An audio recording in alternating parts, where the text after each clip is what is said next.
The actor Sidney Poitier, whose pioneering films in the 1950s and 60s shone a light on racism and social prejudice, has died. He was 94.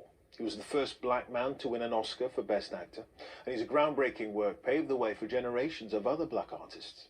Our correspondent Lisa Mazimba looks back on the life of a Hollywood icon. In the heat of the night. Sidney Poitier's Virgil Tibbs, a man of authority. I'm a police officer. Intelligence and a steely determination never to back down. The kind of qualities that defined Poitier on screen and off.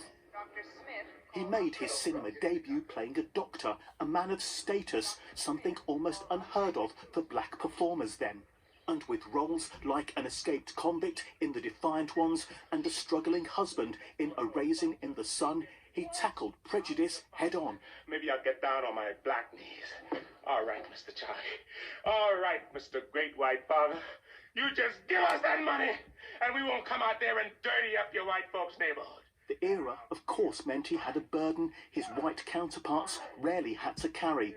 The weight of being a symbol, but he bore it with dignity. In Lilies of the Field, playing a travelling handyman, helping build a group of nuns a new chapel. Sing it over. The winner is Sidney Poitier. He won the Academy Award, the first black performer ever to receive the Oscar for a leading role. In the years that followed, he became Hollywood's biggest star, redefining how audiences saw black characters, with films like To Sir with Love.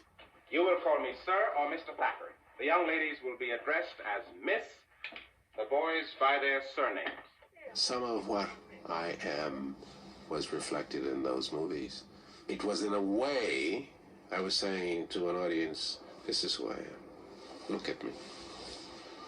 More controversial was his role as a highly gifted, hugely successful doctor engaged to a white woman in Guess Who's Coming to Dinner. I love your daughter. There is nothing I wouldn't do to try to keep her as happy as she was the day I met her. Some criticised it, saying the impression it gave was of an interracial relationship that was only acceptable because his character was so perfect and accomplished. Hello. He also directed 80s comedy Stir Crazy, the first movie from an African-American filmmaker to pass the blockbuster $100 million mark in the United States. What are you doing? Good bad. In his later years, he was awarded the Presidential Medal of Freedom by Barack Obama, who today said Sidney Poitier epitomised dignity and grace. Oprah Winfrey paid tribute, saying, "My honour to have loved him, mentor, friend, brother." While Denzel Washington said he was a gentleman and opened doors for all of us that had been closed for years. Those words 2 decades after he celebrated him at the Academy Awards.